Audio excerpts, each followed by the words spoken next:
आज आप देख रहे हैं हमारे देश की हालत।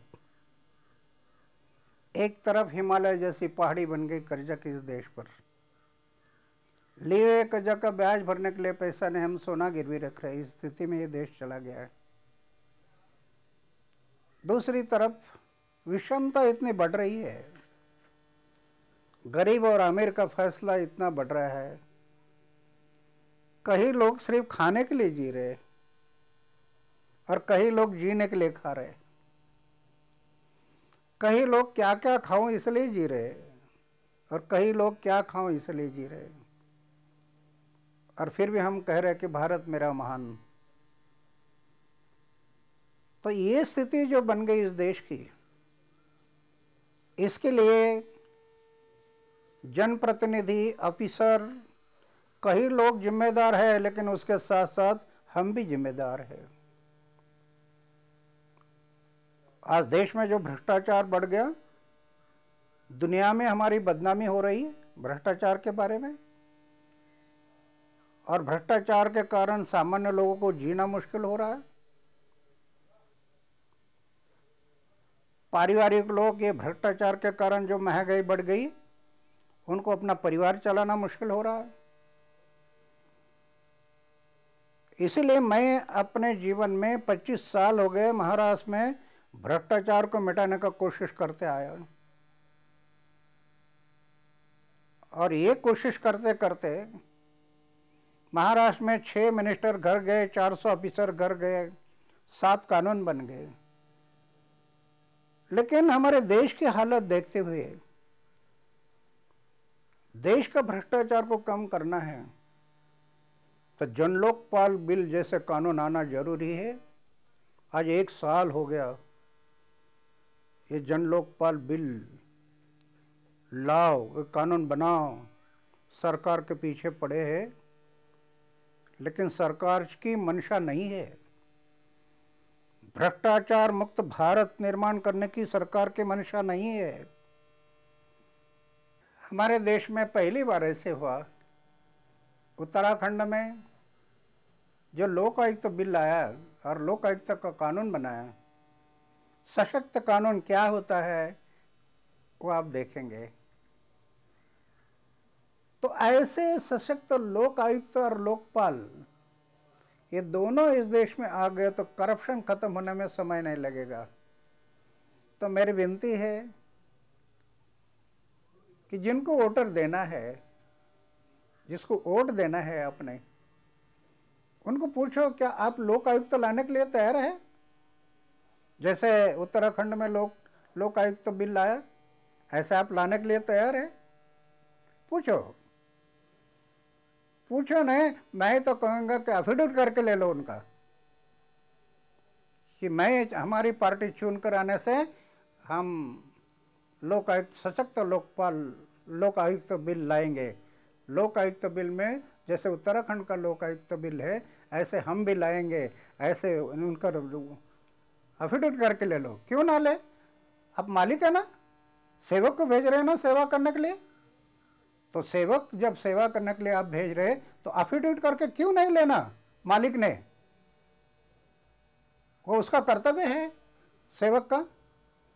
तो ये इस प्रकार का, जैसे उत्तराखंड में मुझे बहुत खुशी हो गई, उत्तराखंड के मुख्यमंत्री ने एक सशक्त लोकपाल, देश में पहली बार ऐसे लोकपाल बिल लाया।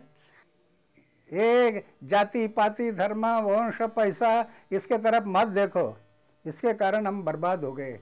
आज तक पैसे से सत्ता और सत्ता से पैसा, सत्ता में आने वाले लोग पैसा बंटवारा कर रहे हैं आज, और हम लोग भूल रहे हैं पैसे को। अरे ये क्या जीवन में पैसा काम में आ जाएगा? हो सकता है 4-8 दिन में वो पैसा खर्च कर दें।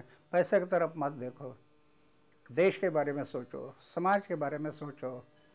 और जैसे जन लोकपाल जैसे लोक आयुक्त उत्तराखंड में बनाए, ऐसे आप कोई भी आपका उम्मीदवार कौन हो, कोई भी हो, उनको बताओ कि हमें क्या ऐसे कानून बनाएंगे आप, तो आप दे दो एफिडेविट करके, तब हम आपको वोट करेंगे।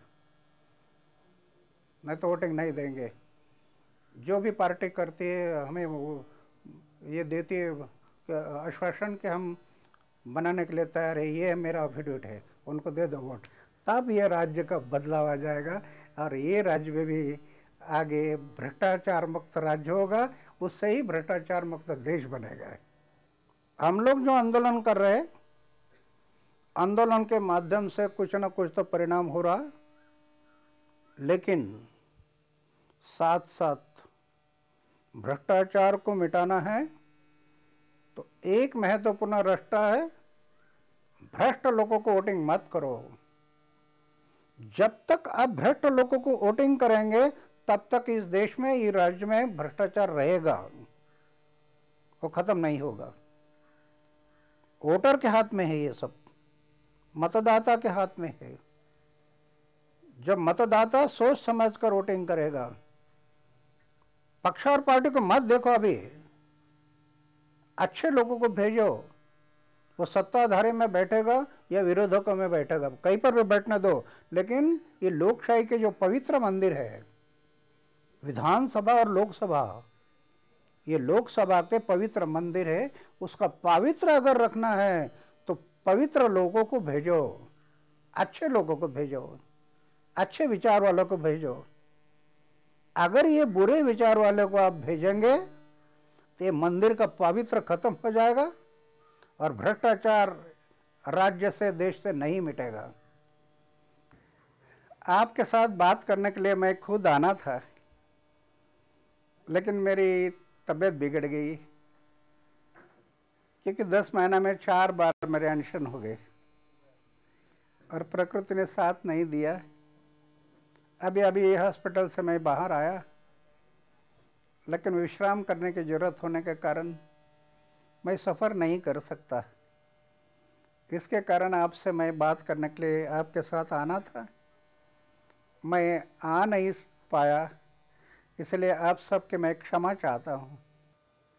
मैं खुद तबीयत के कारण, प्रकृति के कारण नहीं आ पाया, लेकिन हमारी टीम वहाँ सब राज्यों में आपके साथ बात करने के लिए हम लोग भेजा है, वो आपके साथ बात करते रहेंगे।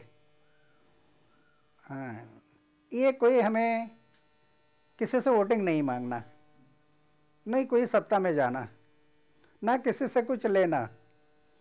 हमारा एम है देश और समाज, तो इसीलिए हमारी टीम भी आपके साथ बात करने के लिए वहाँ आ रही है। लेकिन आप और हम सब मिलकर इस देश को बनाएंगे। अभी समय नहीं गया, देश को बनाएंगे हम। धन्यवाद।